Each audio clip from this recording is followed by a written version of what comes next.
আসসালামু আলাইকুম my dear students, আশা করি তোমরা সবাই ভালো আছো। আজকে আমরা ইউনিট 7-এর লেসন 2 পড়ব, যেটা আমরা গত ক্লাসে অল্প একটু শুরু করেছিলাম। সেখানে বলা ছিল যে এটা একজন আমেরিকান জার্নালিস্টের একটা আর্টিকেলের অংশ বিশেষ। তো হয়তো আমরা পুরো আর্টিকেলটাই পড়বো না, কিন্তু মেইন অংশটুকুই পড়বো। গত ক্লাসে আমি যেটা শুরু করেছিলাম, তিনি কোথায় বসেছিলেন? তিনি একটা সিএনজিতে বসেছিলেন এবং সিএনজিতে বসে তিনি আমাদের ঢাকা শহরের যানজট অবলোকন করছিলেন, যে ওইখানের সিনারিওগুলো কি কি হয়। আশেপাশে খুব তুচ্ছ তুচ্ছ ঘটনার বর্ণনা তিনি দিয়েছেন, যেগুলো আমাদের কাছে আসলে খুবই তুচ্ছ। আমরা যারা ঢাকা শহরে থাকি, যারা আমরা বাংলাদেশের নাগরিক, তাদের কাছে এগুলো প্রাত্যহিক সিনারি। সো এগুলো আমাদের কাছে কিন্তু তেমন কোনো ডিফার করে না, বা অবাক লাগে না, বা অদ্ভুত উদ্ভট কোনোটাই লাগে না। কিন্তু একজন ফরেনারের দৃষ্টিভঙ্গিতে তিনি যেভাবে বর্ণনা দিয়েছেন, সেটা আসলে অনেক ইন্টারেস্টিং ছিল। তো তার লেখার পরবর্তী অংশটুকুই আজকে ক্লাসে আমরা পড়ছি। এখানে অনেকগুলো ডেটা থাকবে, অনেক রেশিও অ্যানালাইসিসের কথা বলা থাকবে, এবং ওভারঅল আমাদের দেশের ট্রাফিকের যে সমস্যাটার কারণ কি, সেগুলোর মোটামুটি একটা ডিটেলস বর্ণনা আমরা আজকের ক্লাসে পেতে যাচ্ছি। তো চলো আমরা ক্লাসটা শুরু করি। আমরা পড়ছিলাম মাইকেল হবস নামক একজন আমেরিকান জার্নালিস্টের একটি আর্টিকেলের অংশবিশেষ। আর্টিকেলটার নাম ছিল welcome to the traffic capital of the world. তো সেখানকার কিছু অংশবিশেষ আমরা প্রিভিয়াস ক্লাসে আলোচনা করেছিলাম। আমরা যার রেফারেন্সে, মানে যার আর্টিকেলের অংশ পড়ছিলাম, এখানে কিন্তু তিনি স্পিকার, এটা ধরেই আমাদের পুরো প্যাসেজটা পড়তে হবে।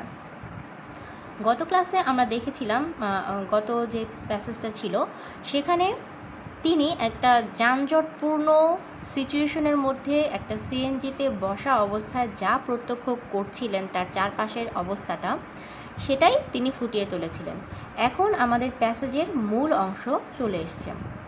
এখানে আমরা ইউনাইটেড নেশনসের যে এস্টিমেট, আমাদের দেশের যানজটের যে কন্ডিশন, সেটা সম্পর্কে জানবো, এবং আরও অনেক রেশিও আসবে, অনেক কম্প্যারিজন আসবে। তো মন দিয়ে শুরু থেকেই প্যাসেজটা দেখো। প্রথমে যে ওয়ার্ডটা আমরা দেখছি, এলিভেটিং ট্রাফিক কনজেশন। এখানে এলিভেটিং শব্দটার মানে হচ্ছে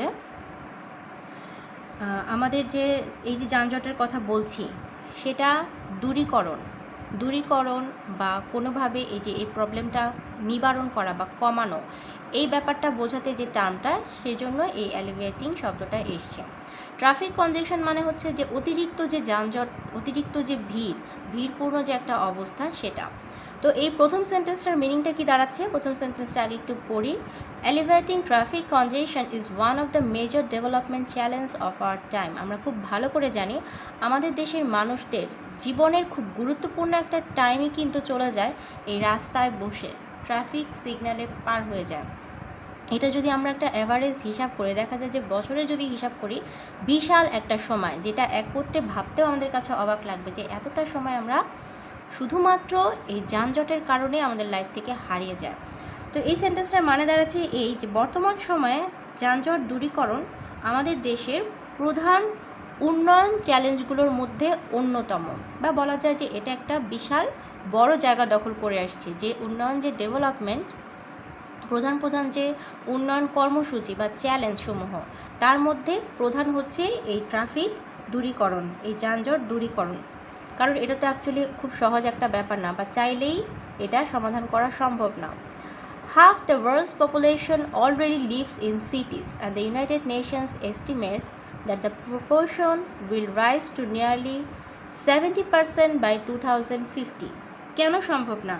বিশ্বের, মানে half the population, world's population বলা হয়েছে, বিশ্বের প্রায় অর্ধেক মানুষই শহরে বসবাস করে।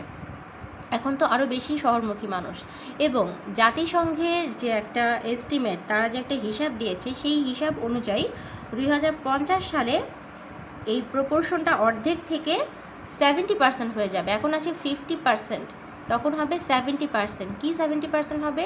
শহরমুখী মানুষের, মানে শহরে মানুষের বসবাস করার যে রেটটা, সেটা 50% থেকে 2050 সাল নাগাদ 70%-এ দাঁড়াবে। Dhaka, the world's densest and fastest growing city, is the case study in how this problem got so bad and why it's so difficult to solve. আমরা পড়ছিলাম মাইকেল হবস নামক একজন আমেরিকান জার্নালিস্টের একটি আর্টিকেলের অংশবিশেষ। আর্টিকেলটার নাম ছিল welcome to the traffic capital of the world. তো সেখানকার কিছু অংশবিশেষ আমরা প্রিভিয়াস ক্লাসে আলোচনা করেছিলাম। আমরা যার রেফারেন্সে মানে যার আর্টিকেলের অংশ পড়ছিলাম এখানে কিন্তু তিনি স্পিকার, এটা ধরেই আমাদের পুরো প্যাসেজটা পড়তে হবে। গত ক্লাসে আমরা দেখেছিলাম গত যে প্যাসেজটা ছিল সেখানে তিনি একটা যানজটপূর্ণ সিচুয়েশনের মধ্যে একটা সিএনজিতে বসা অবস্থায় যা প্রত্যক্ষ করছিলেন তার চারপাশের অবস্থাটা সেটাই তিনি ফুটিয়ে তুলেছিলেন। এখন আমাদের প্যাসেজের মূল অংশ চলে এসছে। এখানে আমরা ইউনাইটেড নেশনসের যে এস্টিমেট আমাদের দেশের যানজটের যে কন্ডিশন সেটা সম্পর্কে জানবো এবং আরও অনেক রেশিও আসবে, অনেক কম্প্যারিজন আসবে। তো মন দিয়ে শুরু থেকেই প্যাসেজটা দেখো। প্রথমে যে ওয়ার্ডটা আমরা দেখছি এলিভেটিং ট্রাফিক কনজেশন। এখানে এলিভেটিং শব্দটার মানে হচ্ছে আমাদের যে এই যে যানজটের কথা বলছি সেটা দূরীকরণ বা কোনোভাবে এই প্রবলেমটা নিবারণ করা বা কমানো, এই ব্যাপারটা বোঝাতে যে টার্মটা সেজন্য এই এলিভেটিং শব্দটা এসছে। ট্রাফিক কনজেশন মানে হচ্ছে যে অতিরিক্ত যে যানজট, অতিরিক্ত যে ভিড়পূর্ণ যে একটা অবস্থা সেটা। তো এই প্রথম সেন্টেন্সটার মিনিংটা কি দাঁড়াচ্ছে, প্রথম সেন্টেন্সটা আগে একটু পড়ি। Elevating traffic কনজেশন is one of the major development challenge of our time. আমরা খুব ভালো করে জানি আমাদের দেশের মানুষদের জীবনের খুব গুরুত্বপূর্ণ একটা টাইমই কিন্তু চলে যায় এই রাস্তায় বসে, ট্রাফিক সিগন্যালে পার হয়ে যায়। এটা যদি আমরা একটা অ্যাভারেজ হিসাব করে দেখা যায় যে বছরে যদি হিসাব করি বিশাল একটা সময়, যেটা এক করতে ভাবতেও আমাদের কাছে অবাক লাগবে যে এতটা সময় আমরা শুধুমাত্র এই যানজটের কারণে আমাদের লাইফ থেকে হারিয়ে যায়। তো এই সেন্টেন্সটার মানে দাঁড়াচ্ছে এই যে বর্তমান সময়ে যানজট দূরীকরণ আমাদের দেশের প্রধান উন্নয়ন চ্যালেঞ্জগুলোর মধ্যে অন্যতম, বা বলা যায় যে এটা একটা বিশাল বড় জায়গা দখল করে আসছে। যে উন্নয়ন, যে ডেভেলপমেন্ট, প্রধান যে উন্নয়ন কর্মসূচি বা চ্যালেঞ্জ সমূহ তার মধ্যে প্রধান হচ্ছে এই ট্রাফিক দূরীকরণ, এই যানজট দূরীকরণ। কারণ এটা তো অ্যাকচুয়ালি খুব সহজ একটা ব্যাপার না, বা চাইলেই এটা সমাধান করা সম্ভব না। Half the world's population already lives in cities, and the United Nations estimates that the proportion will rise to nearly 70% by 2050. কেন সম্ভব না? বিশ্বের মানে half the population, world's population বলা হয়েছে, বিশ্বের প্রায় অর্ধেক মানুষই শহরে বসবাস করে। এখন তো আরও বেশি শহরমুখী মানুষ, এবং জাতিসংঘের যে একটা এস্টিমেট, তারা যে একটা হিসাব দিয়েছে সেই হিসাব অনুযায়ী 2050 সালে এই প্রপোর্শনটা অর্ধেক থেকে 70% হয়ে যাবে। এখন আছে 50%, তখন হবে 70%। কি 70% হবে? শহরমুখী মানুষের মানে শহরে মানুষের বসবাস করার যে রেটটা সেটা 50% থেকে 2050 সাল নাগাদ 70%-এ দাঁড়াবে। এখানে আরও কিছু ইফেক্টিভ কারণ আমরা জেনেছি যানজটের, যেগুলো হচ্ছে রিক্সাকে দায়ী করা হচ্ছে। কিন্তু সরকার কিন্তু এই রিক্সা সরানোর জন্য যে কার্যকারিতা সেটা যতবারই করতে চেয়েছে বা যতবারই এরকম ডিসিশনের কথা এসছে যে রিক্সা তুলে দেওয়া হবে, সেটা কখনোই সম্ভব হয়নি। কারণ এর পক্ষে যেমন লোক আছে, এর বিরোধিতা করার মতো কিন্তু লোক কম নেই একেবারে। কারণ কি, এই যে রিক্সার কথা বলা হচ্ছে, এখানে আমাদের দেশে মানে মোটামুটি ঢাকা শহরেই প্রায় 1.5 মিলিয়ন লোক তাদের জীবিকার জন্য রিক্সার উপর নির্ভর করে। তার মানে কি, 1.5 মিলিয়ন লোক রিক্সা চালিয়ে তাদের জীবন জীবিকা পরিচালনা করে। এবং তার পেছনে যে আরও অনেকগুলো ব্যাপার আছে। যারা রিক্সা চালায় তাদের তো নিজস্ব একটা রিক্সার মালিক আছে। সো যারা মালিক তাদেরও কিন্তু জীবিকার জন্য এই রিক্সার উপরেই তারা ডিপেন্ড করে। এবং রিক্সা চালানো এবং রিক্সা যে মেরামত করা, শুধু রিক্সা চালানোর জন্য 1.5 মিলিয়ন লোক আছে তা না, এই রিক্সা মেরামতের জন্য কিন্তু অনেক রিক্সা মেরামতের কাজে নিয়োজিত যারা আছে তাদেরও জীবিকা কিন্তু ঘুরে ফিরে এই রিক্সা চালানোর উপরে ডিপেন্ড করে। সো সরকার যতই চেষ্টা করুক যে রিক্সা তুলে দিবে যানজট নিরসনের জন্য, এটা বলাই সহজ, কিন্তু এটা মানে মানে কার্যে পরিণত করা আসলে সো মাচ ডিফিকাল্ট, এবং বলা যায় যে এটা সম্ভবই না। কারণ তাহলে এই যে হিউজ সংখ্যক যদি রিক্সা তুলে দেওয়া হয়, এই যে হিউজ সংখ্যক মানুষ বেকার হয়ে যাবে অ্যাট সার্টেন টাইম, তখন তাদেরকে কিভাবে তাদের জীবিকার ব্যবস্থা করা হবে? কোনো বিকল্প রাস্তা তো আমাদের দেশে নাই, যেহেতু পপুলেশন হিউজ। সো রিক্সা চালানোর সাথে যারা জড়িত আছে তাদের জীবন জীবিকার তাগিদে হলেও এই পেশাটাকেও ধরে রাখতে হবে, কারণ এর পেছনেও একটা বিশাল কস্ট হয়। Next, ever increasing bus capacity is more complicated than it sounds. A 2009 World Bank analysis found 60 separate bus companies in Dhaka. এখানে বলা হয়েছে যে বাসের ধারণ ক্ষমতা বাড়ানো কিন্তু অনেক জটিল কাজ।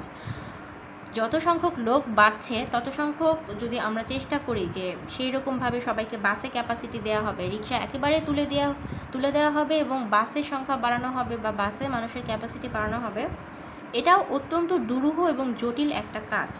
এখানে 2009 সালে বিশ্বব্যাংকের একটা অ্যানালাইসিস দেখানো হয়েছে, যে বিশ্বব্যাংক যে অ্যানালাইসিসটা করেছিল, যে বিশ্লেষণটা করেছিল, সেখানে পাওয়া গেছে ঢাকায় মানে 60টা ইন্ডিভিজুয়াল কোম্পানি, মানে বাসের কোম্পানি রয়েছে যাদের বিভিন্ন রুটে বাস পরিচালনা করে থাকে। মানে এখানে কোম্পানি দেখা যায় শুধুমাত্র ঢাকাতেই 60টা।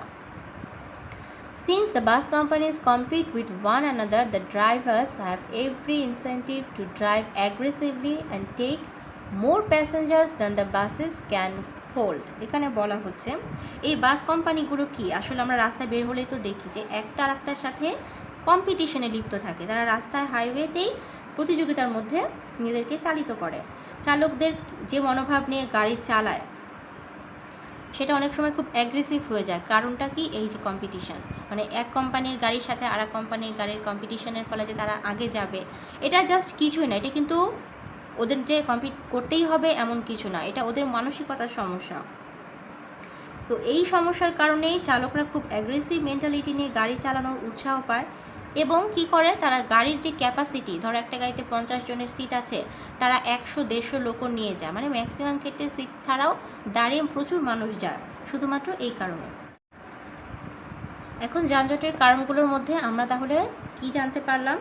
দুর্বল অবকাঠামোটাকে এখানে একটা প্রধান কারণ হিসেবে দেখানো হয়েছে। আরও যে কারণগুলো আছে এখানে কিছু যানবাহনের কথা আমরা জানবো যার কারণেও এই যানজটটা সৃষ্টি হয়। Then there are the users of the roads. এখানে ইউজার্স অফ দ্য রোডস বলতে পথচারীদের বোঝানো হয়েছে। Besides pedestrians, the narrow lanes are shared by bicycles, rickshaws, scooters, motorcycles, CNGs, buses and cars. All these modes take up a different amount of space and have different top speeds. Most people you talk to in Bangladesh blame the traffic jams on the rickshaws. There are too many of them, they say, and they drive so slowly that they trap the cars, buses and CNGs behind them. The government is under pressure to designate some lanes as car only, to build wider roads and overpasses, to take the slow traffic out from in front of the first. এখানে actually দেখা যাচ্ছে যে রিক্সাকে কিন্তু এক ধরনের দায়ী করা হলো। এটা যদি বাংলাদেশের মানুষদের সাথেও কথা বলা হয়, যেহেতু যে আর্টিকেলটা লিখেছে সে বাংলাদেশের মানুষদের হিউম্যান রাইটস নিয়ে একটা প্রজেক্টের আন্ডারে কাজ করতে এসেছিল বলেই মানুষদের সাথে কথা বলার তার যথেষ্ট সুযোগ হয়েছে, এবং সে তাদের অপিনিয়ন নিয়েই বলছে যে অনেকেই আছে যারা রিক্সাকে প্রধানভাবে দায়ী করে থাকে। প্রথমে যে সেন্টেন্সগুলো প্যাসেজে আছে সেখানে বলা হচ্ছে যে এই যে আমাদের রাস্তাগুলো, এর অনেক ইউজার হচ্ছে আমাদের পথচারীরা। এই পথচারীদেরকেই রাস্তা ব্যবহারকারী বলা হয়েছে, users of the road. Pedestrian মানে হচ্ছে পথচারী। পথচারীদের পাশাপাশি এই সরু রাস্তাগুলোতে আর কি চলছে আমাদের? সাইকেল চলছে, রিক্সা, স্কুটার, মোটর সাইকেল, সিএনজি, বাস এবং প্রাইভেট যে কার সেগুলো চলছে। এই যে সবগুলো গাড়ির কথা বলা হলো, তারা প্রত্যেকেরই কিন্তু একটা আলাদা স্পেস লাগে। রাস্তায় প্রত্যেকটা গাড়ির একটা ইন্ডিভিজুয়াল স্পেস দখল করে থাকে। বাইসাইকেলের জন্য একটা স্পেস লাগে, তারপরে স্কুটারের জন্য একটা স্পেস লাগে, বাসের জন্য, রিক্সার জন্য বা প্রাইভেট কার যাই বলো না কেন, প্রত্যেকের একটা আলাদা স্পেস লাগে। এবং প্রত্যেকটা গাড়ির কি একটা ভিন্ন ভিন্ন গতিসীমা রয়েছে, এটা আমরা সবাই জানি। রিক্সা এক গতিতে চলছে, বাস এক গতিতে চলছে, প্রাইভেট কার বলো বা বাইসাইকেল বলো, প্রত্যেকেরই ইন্ডিভিজুয়াল স্পেস এবং স্পিড প্রয়োজন। এখন তুমি যদি যানজট নিয়ে বাংলাদেশের লোকদের সাথে কথা বলো, তারা অধিকাংশই কী করবে? রিক্সাকে দায়ী করবে। কেন দায়ী করছে? কারণ রিক্সা খুব স্লোলি চলে, এবং এই স্লোলি চলার কারণে এখানে বলছে they trap the cars buses and CNGs behind them, তারা তাদের পিছনে এই বাস, তারপরে প্রাইভেট কার, সিএনজি এগুলোকে ট্র্যাপে ফেলছে। ট্র্যাপে ফেলা তো বলা না, আসলে তারা আটকে যাচ্ছে। ধরো সামনে যদি কতগুলো রিক্সা থাকে, তারা যে গতিতে চলবে, পিছনে থাকা বাস বা কার তো আর সেই গতিতে চলবে না। সো রিক্সার সেই স্লো গতির জন্য তারাও কিন্তু গতি স্লো করে চলতে বাধ্য হচ্ছে। এখন বলছে লাস্টে যে বাংলাদেশ সরকার শুধুমাত্র গাড়ির জন্য কি করছে, কিছু রাস্তা তৈরি করছে, সেই রাস্তাগুলো হয়তো প্রশস্ত হচ্ছে বা উড়াল পথ মানে ফ্লাইওভার যে নির্মাণ করছে, এবং ধীরগতির যানবাহনগুলোকে দ্রুত গতির যানবাহনের সামনে থেকে সরিয়ে নেওয়ার যে নকশা, সেটা বাস্তবায়নের জন্য চাপে আছে। চাপে আছে কেন? চাপে আছে এই কারণে, কারণ রিক্সাকেই অনেক ক্ষেত্রে দায়ী করা হচ্ছে। সো রিক্সার সামনে থেকে বা রিক্সার পেছন থেকে এই গাড়িগুলোকে, দ্রুতগতি সম্পন্ন ভেহিকেলগুলোকে আলাদা করে দেওয়ার জন্য, মানে তাদের জন্য একটা আলাদা স্পেস তৈরি করার জন্যই সরকার কি করছে, বিভিন্ন ধরনের গাড়ি মানে প্রশস্ত রাস্তা ডিজাইন করছে বা ফ্লাইওভার ডিজাইন করছে, জাস্ট এই কারণটার জন্য। Next, and this brings us to the third reasons why the traffic problem is so difficult to solve. All of these fixes sound easy and obvious, but they come at a cost. 1.5 million people drive rickshaws for a living, plus another few hundred thousands own and repair them. Government efforts to get people out of rickshaws and in to assist the trains are going to attract huge opposition. এখানে আরও কিছু effective কারণ আমরা জেনেছি যানজটের, যেগুলো হচ্ছে রিক্সা একটা নাম, রিক্সাকে দায়ী করা হচ্ছে। কিন্তু সরকার কিন্তু এই রিক্সা সরানোর জন্য যে কার্যকারিতা, সেটা যতবারই করতে চেয়েছে বা যতবারই এরকম ডিসিশনের কথা এসছে যে রিক্সা তুলে দেওয়া হবে, সেটা কখনোই সম্ভব হয়নি। কারণ এর পক্ষে যেমন লোক আছে, এর বিরোধিতা করার মতো কিন্তু লোক কম নেই একেবারে। কারণ কি? এই যে রিক্সার কথা বলা হচ্ছে, এখানে আমাদের দেশে মানে মোটামুটি ঢাকা শহরেই প্রায় 1.5 মিলিয়ন লোক তাদের জীবিকার জন্য রিক্সার উপর নির্ভর করে। তার মানে কি, 1.5 মিলিয়ন লোক রিক্সা চালিয়ে তাদের জীবন জীবিকা পরিচালনা করে। এবং তার পেছনে যে আরও অনেকগুলো ব্যাপার আছে। যারা রিক্সা চালায় তাদের তো নিজস্ব একটা রিক্সার মালিক আছে। সো যারা মালিক, তাদেরও কিন্তু জীবিকার জন্য এই রিক্সার উপরেই তারা ডিপেন্ড করে। এবং রিক্সা চালানো এবং রিক্সা যে মেরামত করা, শুধু রিক্সা চালানোর জন্য 1.5 মিলিয়ন লোক আছে তা না, এই রিক্সা মেরামতের জন্য কিন্তু অনেক রিক্সা মেরামতের কাজে নিয়োজিত যারা আছে, তাদেরও জীবিকা কিন্তু ঘুরে ফিরে এই রিক্সা চালানোর উপরে ডিপেন্ড করে। সো সরকার যতই চেষ্টা করুক যে রিক্সা তুলে দিবে যানজট নিরসনের জন্য, এটা বলাই সহজ, কিন্তু এটা মানে কার্যে পরিণত করা আসলে সো মাচ ডিফিকাল্ট, এবং বলা যায় যে এটা সম্ভবই না। কারণ তাহলে এই যে হিউজ সংখ্যক যদি রিক্সা তুলে দেওয়া হয়, এই যে হিউজ সংখ্যক মানুষ বেকার হয়ে যাবে অ্যাট সার্টেন টাইম, তখন তাদেরকে কিভাবে তাদের জীবিকার ব্যবস্থা করা হবে? কোনো বিকল্প রাস্তা তো আমাদের দেশে নাই, যেহেতু পপুলেশন হিউজ। সো রিক্সা চালানোর সাথে যারা জড়িত আছে, তাদের জীবন জীবিকার তাগিদে হলেও এই পেশাটাকেও ধরে রাখতে হবে, কারণ এর পেছনেও একটা বিশাল কস্ট হয়। Next, ever increasing bus capacity is more complicated than it sounds. A 2009 World Bank analysis found 60 separate bus companies in Dhaka. এখানে বলা হয়েছে যে বাসের ধারণ ক্ষমতা বাড়ানো কিন্তু অনেক জটিল কাজ। যত সংখ্যক লোক বাড়ছে, তত সংখ্যক যদি আমরা চেষ্টা করি যে সেই রকমভাবে সবাইকে বাসে ক্যাপাসিটি দেওয়া হবে, রিক্সা একেবারে তুলে দেওয়া হবে এবং বাসের সংখ্যা বাড়ানো হবে বা বাসে মানুষের ক্যাপাসিটি বাড়ানো হবে, এটাও অত্যন্ত দুরূহ এবং জটিল একটা কাজ। এখানে 2009 সালে বিশ্বব্যাংকের একটা অ্যানালাইসিস দেখানো হয়েছে, যে বিশ্বব্যাংক যে অ্যানালাইসিসটা করেছিল, যে বিশ্লেষণটা করেছিল, সেখানে পাওয়া গেছে ঢাকায় 60টা ইন্ডিভিজুয়াল কোম্পানি, বাসের কোম্পানি রয়েছে, যাদের বিভিন্ন রুটে বাস পরিচালনা করে থাকে। এখানে কোম্পানি দেখা যায় শুধুমাত্র ঢাকাতেই 60টা। Since the bus companies compete with one another, the drivers have every incentive to drive aggressively and take more passengers than the buses can hold. এখানে বলা হচ্ছে এই বাস কোম্পানিগুলো কি, আসলে আমরা রাস্তায় বের হলেই তো দেখি যে একটা আরেকটার সাথে কম্পিটিশনে লিপ্ত থাকে, তারা রাস্তায় হাইওয়েতেই প্রতিযোগিতার মধ্যে নিজেদেরকে চালিত করে। চালকদের যে মনোভাব নিয়ে গাড়ি চালায় সেটা অনেক সময় খুব অ্যাগ্রেসিভ হয়ে যায়। কারণটা কি? এই যে কম্পিটিশান, মানে এক কোম্পানির গাড়ির সাথে আর এক কোম্পানির গাড়ির কম্পিটিশনের ফলে যে তারা আগে যাবে, এটা জাস্ট কিছুই না। এটা কিন্তু ওদের যে কম্পিট করতেই হবে এমন কিছু না, এটা ওদের মানসিকতার সমস্যা।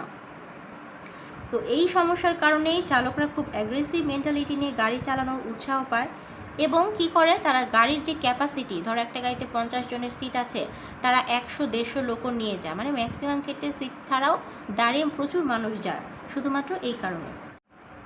তারপরের পয়েন্ট যেটা বলেছিল, the public transport is not all that public. এখানে পাবলিক ট্রান্সপোর্ট বলতে সরকারি পরিবহন বোঝানো হয়েছে, কিন্তু এই সরকারি পরিবহন বলতে যেগুলোকে বোঝানো হয়েছে সেগুলো সম্পূর্ণ কিন্তু সরকারিও নয়। অনেক বাস কোম্পানি আছে যেগুলো কোনো না কোনো রাজনৈতিক দলের কারোর সাথে লিঙ্ক আপ বা কোনো একটা ট্রেড ইউনিয়নের মালিক যারা আছেন এদের সাথে কোনো না কোনোভাবে সম্পর্কিত। তো যেই কারণে হয় কি, এই পদ্ধতিটা সরকার যদি এরকম কিছু করতে চায় যে বাসের ক্যাপাসিটি বাড়াবে বা এই ধরনের কোনো ডিসিশন যদি সরকার নিতে চায়, তাহলে কি হবে, যে সমস্ত ছোট কোম্পানিগুলো আছে সেগুলোকে জোর করেই সেই ক্ষমতাসীন দলের আন্ডারে যে কোম্পানিগুলো আছে সেগুলো দখল করার একটা প্রবণতা দেখা দিবে। মানে এক অরাজক অবস্থা থেকে আর এক বড় অরাজকতা তৈরি হবে, এবং যেহেতু সেখানে পলিটিক্যালি ব্যাপার ইনভলভ থাকতে পারে, সো সহিংসতার ব্যাপারও থাকে, সো সরকার চাইলেই কিন্তু এরকম কোনো ডিসিশনও নিতে পারে না। লাস্ট অফ অল এখানে আর একটা সিচুয়েশনই আমরা দেখছি, the obvious situation is to separate the rickshaws from the cars from the CNGs, give each of them lanes and lights according to their top speed, and crucially make car drivers pay the cost of taking up more space on the roads, but that politically speaking is unrealistic। এখানে বলা হচ্ছে গাড়ি এবং CNG থেকে রিক্সাকে আলাদা করার সহজ যদি কোনো উপায় থাকে সেটা হচ্ছে যে প্রত্যেককে আলাদা রাস্তা করে দিতে হবে এবং তাদের সর্বোচ্চ গতিসীমা, মানে প্রত্যেকটা গাড়ির যে একটা গতিসীমা, সিএনজির একটা গতিসীমা, রিক্সার যে স্পিড, সেই অনুযায়ী বাতি নির্ধারণ করে দেওয়া হবে। বিশেষ করে যখন রাস্তায় চালকরা প্রয়োজনের তুলনায় বেশি জায়গা নেওয়ার কারণে যদি জরিমানার ব্যবস্থা করা হয়, সো জরিমানার ব্যবস্থা যদি করা হয় যে তুমি তোমার যে স্পিড তার থেকে বেশি স্পিডে গাড়ি চালাবে, আর যদি লেন আলাদা করে দেওয়া হয়, সেই ক্ষেত্রে এই গাড়ি বা সিএনজি থেকে রিক্সাকে আলাদা করা যেতে পারে, মানে ওইটা যদি করা হয়। কিন্তু এই যে ব্যাপারটা পলিটিক্যালি যদি তারা বিচার বিশ্লেষণ করে, পলিটিশিয়ানদের দৃষ্টিভঙ্গিতে এই ব্যাপারটা হচ্ছে একটা অবাস্তব ব্যাপার। Car owners are a small part of the population, but they are the most influential. Every year, Dhaka adds an extra 37,000 cars to its already crowded roads. Politically রাজনৈতিকবিদরা কেন বলবেন যে ব্যাপারটা অবাস্তব? তারা এটাকে এই জন্যই সাপোর্ট দিবেন না, এই যে আমাদের টোটাল যে জনসংখ্যা, এর থেকে গাড়ির মালিকরা হচ্ছে সেই জনসংখ্যার একটা ক্ষুদ্র অংশ, এবং এদের অনেককেই দেখা যায় যে পলিটিক্যালি লিঙ্কড, মানে পলিটিক্যালি প্রভাবযুক্ত। মোট কথা যারা আপার লেভেলে আছে সোসাইটিতে, যারা আপার লেভেলে আছে তারাই তো গাড়ির ওনার, কিন্তু সেটা হচ্ছে আমাদের যে হিউজ পপুলেশন সেটার তুলনায় খুবই ছোট্ট একটা অংশ। তো এই জন্যই যেহেতু তারা প্রভাবশালী, গাড়ির যারা ওনার তারাই যেহেতু প্রভাবশালী, সেহেতু তারা এটা মানবে না। তারা তাদের স্পিডের জন্য, তাদের ভেহিকেলের নির্দিষ্ট স্পেস, মানে এক্সট্রা স্পেসের জন্য কোনো বাড়তি কস্ট কিন্তু তারা পে করতে চাইবে না, যতই তাদের টাকা পয়সা থাকুক বা ততই তারা প্রভাবশালী হোক। সো তারা প্রভাবশালী বলেই অনেক ল আছে যা তাদের উপরে ফোর্স করা সম্ভব হয় না। এখানে আর একটা রেশিও দেখানো হয়েছে যে প্রতি বছর ঢাকায় রাস্তায় চলাচল করা যে মাত্রাতিরিক্ত যানবাহন আছে, মানে অলরেডি তো সেটা মাত্রাতিরিক্ত, আমাদের যেহেতু দুর্বল অবকাঠামো, যে পরিমাণ স্পেস রাস্তায় বা যে পরিমাণ রাস্তার স্পেস বা যে পরিমাণ আমাদের আইন আছে গাড়ি চালানোর বা নিয়মকানুন কন্ট্রোলের মানে মেনটেন করার মতো, তার থেকে প্রতিটা বছর 37,000 অতিরিক্ত গাড়ি যোগ হচ্ছে। মানে যা আছে তার সাথে পার ইয়ার 37,000 নতুন গাড়ি যোগ হয়। তাহলে বুঝতেই পারা যাচ্ছে যে আসলে ব্যাপারটা কতটা সিভিয়ার। সো আমাদের সোসাইটির সাথে খুব সঙ্গতিপূর্ণ একটা গুরুত্বপূর্ণ সমস্যাই হচ্ছে আমাদের এই প্যাসেজটার মূল কারণ, আর সেটা হচ্ছে ঢাকা শহরের ট্রাফিক। এটার সামারি লিখতে আমার মনে হয় না কারো খুব বেশি কঠিন হওয়ার কথা। তোমার ট্রাফিক জ্যাম যে প্যারাগ্রাফটা আছে সেটা ছোটোবেলা থেকেই পড়ে এসছো। সো আমাদের এই প্যাসেজটা ইনকর্পোরেট করে যে ডেটাগুলো আমরা পেয়েছি সেগুলো আমাদের এমসিকিউর জন্য খুব গুরুত্বপূর্ণ। যে রিসার্চ রেজাল্ট বলো বা অ্যানালাইসিসগুলো আছে, এখানে ওয়ার্ল্ড ব্যাংকের একটা অ্যানালাইসিস আমরা করেছি, তারপরে ইউনাইটেড নেশনসের রিসার্চ রিপোর্টে একটা তথ্য এসেছিল, সেখান থেকে আমরা যেগুলো জানতে পেরেছি এগুলো সেম টু সেম তুমি এমসিকিউ এবং কোশ্চেন অ্যান্সার উভয়ের জন্য ভালো মতো পড়তে হবে, এবং প্যাসেজটা থরলি 2-1 বার পড়লে আমার মনে হয় যে এটা হাতে চলে আসবে, খুব বেশি সময়ও দিতে হবে না। আর আমি আগেই বলেছি এই প্যাসেজটা তোমাদের জন্য গুরুত্বপূর্ণ। এটা 2018 সালের বোর্ড পরীক্ষার সমস্ত বোর্ড পরীক্ষার যে সম্মিলিত কোশ্চেনটা হয়েছিল সেখানে এসেছিল। সো ভালো করে পড়বে এবং অ্যাট এ টাইম পড়ার সাথে সাথে সামারিটাও তৈরি করে ফেলবে। কোশ্চেন অ্যান্সার তো আছেই, যা যা দেয়া আছে বইয়ে মোটামুটি প্রথম 5টা যদি দেখো আর এক্সট্রা কোশ্চেন থেকে দেখবে। এক্সট্রা কোশ্চেন থেকে আমি তো সবসময় বলি যে একটা কোশ্চেন একটু ঘুরে ফিরে কয়েকবার করে দেয়া আছে, সো একবার করে সব কোশ্চেন অ্যান্সারগুলো দেখো, দেখলেই মোটামুটি আন্দাজ করতে পারবে। আর তারপরেও যদি কোনো সমস্যা হয় আমি তো জুম ক্লাসে অবশ্যই আলোচনা করে দিব। ওয়ার্ড মিনিংগুলো ভালো করে দেখো, সিনোনিম অ্যান্টোনিমগুলো ভালো করে দেখো, তাহলেই আমার মনে হয় যে এটা থেকে খুব সহজেই প্রিপারেশন নেওয়া যায়। তো আমি আজকে ক্লাসটা এখানেই শেষ করছি। পরবর্তী ক্লাসে আমরা একটা এই ট্রাফিক পুলিশের উপরেই, মানে ট্রাফিক পুলিশের উপরে যে আমাদের ইংলিশ লিটারেচারের যে কাজগুলো হয়েছে, ধরো কবিতা বলো বা সিনেমা, সবই হয়েছে এই ট্রাফিক পুলিশকে সেন্টার করে।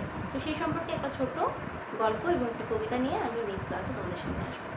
সো আজকে ক্লাসটা আমি এখানেই শেষ করছি। সবাই ভালো থেকো, সুস্থ থেকো, এবং যেহেতু আমাদের সেমিস্টার ফাইনাল পরীক্ষা খুব কাছাকাছি চলে এসেছি সেই জন্য ভালো মতো প্রিপারেশন নিও।